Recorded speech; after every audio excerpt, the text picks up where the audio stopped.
So there was a much debate and disagreement about what constituted the canonical books.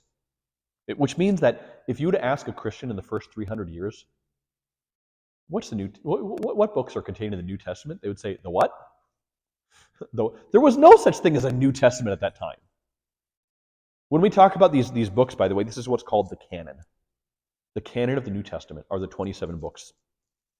The very first person to include all 27 books was Origen, who was a church author who was very well respected, but was also fell into heresy and was later condemned.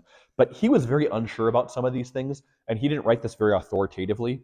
And there were some books he thought maybe shouldn't be included, some that maybe he thought should. He wasn't really sure.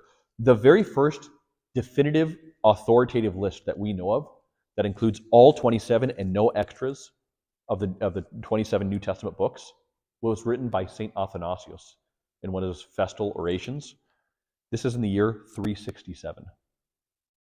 367. 330 years after Christ is the first time that we have a complete list of all 27 books. No additions, no subtractions. There's a sense today in which a lot of, mainly from Protestantism, where people believe that the church came from the Bible. But it's the opposite way. It's the complete other way around. The Bible came from the church. And in fact, if one accepts, as all Christians do, the 27 books of the New Testament, what you're doing is you're accepting the authority of the Orthodox Church, which declared those books to be canonical in the first place. It took many years of the church fathers individually and in councils together to decide what books were proper to read and were truly inspired by the Holy Spirit. Which books are really God-breathed and can we read and can we consider the New Testament? It took many, many years. It's interesting to note, too, that you notice there's no sense of urgency with that.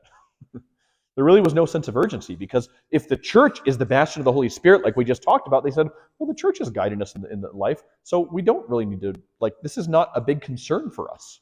Even if we have just a partial list, that partial list, the Holy Spirit can fill whatever's lacking there.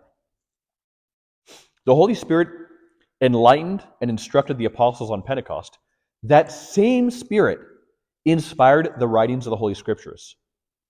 And thus, it's the very same Spirit which fills those, the saints, who properly interpret the Scriptures.